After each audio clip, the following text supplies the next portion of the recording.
మకర రాశి వారికి రాశిలోని చతుర్గ్రహ సంచార స్థితి మరియు తృతీయంలో శని సంచార స్థితి, షష్టమ స్థానంలో గురు సంచార స్థితి దోషమున్నప్పుడు ఈ మాఘ పూర్ణిమ సందర్భంగా, విశేషంగా మహాశివరాత్రి సందర్భంగా ఎలాంటి విధి విధానం పాటించడం వలన విద్యార్థులకు ఏకాగ్రత, ఉద్యోగస్తులకు ఉద్యోగము, వ్యాపారస్తులకు ధనము, రాజకీయ క్షేత్రంలో ఉండడానికి విజయకేతనం ఎలా ఎగరవేయాలో ఈ వీడియోలో సవివరంగా సంపూర్ణంగా తెలుసుకుందాం. మకర రాశిలో ఏ నక్షత్రాలు వస్తాయనగా ఉత్తరాషాఢ నక్షత్రంలోని 2, 3, 4 పాదాలు, శ్రవణ నక్షత్రంలోని 4 పాదాలు, ధనిష్ఠా నక్షత్రంలోని 1, 2 పాదాలు కలిపితే మకర రాశి.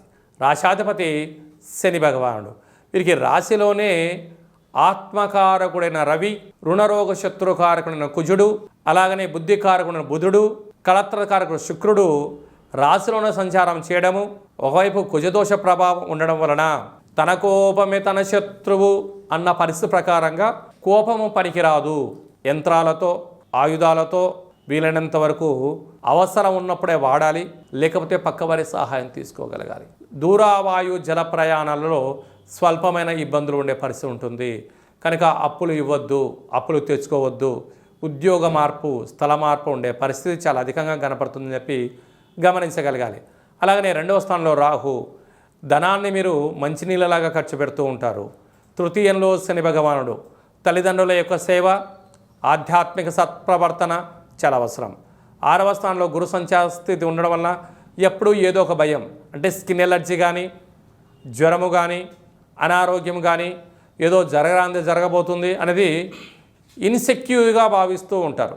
అంటే మనోధైర్యం లేకపోవడం, ఆత్మస్థైర్యం లోపించడం. దీనివలన శరీరం ఎప్పుడు గోరువెచ్చగా ఉంటుందేమో, నాకు తలనొప్పి ఉంటుందేమో, శిరభారం ఉందేమో, కాలు చేతులు లాగేస్తున్నాయేమో అనేటువంటి భ్రమలో జీవనాన్ని పొందుతూ ఉంటారు. ఎన్నడూ లేని విధంగా అష్టమంలో కేతు సంచార స్థితి ఉండడం వలన అంటే చిన్న చిన్న వాటికి కూడా ఆందోళన.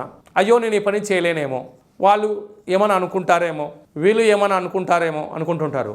ఒక ఏనుగు రోడ్డంబడి వెళ్తూ ఉంటే అనేక జీవరాశులు మరుగుతూ ఉంటాయి. దాన్ని మీరు సందడిగా భావించండి, అదొక భజనగా భావించండి. అప్పుడే మీరు లక్ష్యం వైపు మీరు ప్రయాణం చేస్తారు. అయ్యో కుక్కలు మరుగుతున్నాయి కదా, జంతువులు అరుస్తున్నాయి కదా అని చెప్పి తిరిగి చూడడం ప్రారంభించారా, మీ యొక్క లక్ష్య సాధనలో వెనకబడిపోతారు. ఇలాంటి కాల సమయంలో మాఘ పూర్ణిమ ఆదివారం పూట పుష్యమి నక్షత్రం వచ్చినప్పుడు తెల్ల జిల్లేడు వృక్షం దగ్గర కొబ్బరి నూనెతో దీపం పెట్టడం, లేకపోతే నువ్వుల నూనెతో దీపం పెట్టడం, నారికేల నైవేద్యాన్ని పెట్టడం, లేకపోతే తెల్లటి నువ్వులను బెల్లంతో కలిపినటువంటి ఉండలుగా చేసి భక్తులకు ప్రసాదం పంచడం. అలాగనే శక్తి కలిగితే, అంటే వసతి కలిగితే ఆ తెల్ల జిల్లడి వేరును తీసుకొచ్చి సింధూరం పూసి ఒక లక్ష్మీ గణపతి హోమ కార్యక్రమాన్ని చేసుకొని గృహంలో ఉంచుకుంటున్నట్లయితే మీకు విపరీతమైనటువంటి కుజదోషము, అనారోగ్యము, భ్రమ, మాయ వీడిపోతుందని చెప్పి కూడా గమనించగలగాలి. అదే కాకుండా విశేషంగా 6వ స్థానంలో గురు సంచార స్థితి ఉండడం వలన మహాదేవుడికి రుద్రాభిషేకం చేసుకోవడము, అలాగా ఈ యొక్క మహాశివరాత్రి సందర్భంగా మహాదేవుడికి పంచామృతములతో అభిషేకము, తెల్లటి నువ్వులతో కలిగినటువంటి పదార్థమును భక్తులకు ప్రసాదంగా పంచడము చేసినట్లయితే నీటి వ్యాపారస్తులు, హోటల్ వ్యాపారస్తులు, సినిమా రంగాల్లో ఉండబడిన వారు, డాక్టర్సు, ఔషధ వ్యాపారాలు, క్రయ విక్రయ సేవారంగ కార్యక్రమంలో ఉండబడిన వారందరికీ అనంతమైన సంపద మీ సొంతం కాబోతుందని చెప్పి గమనించాలి.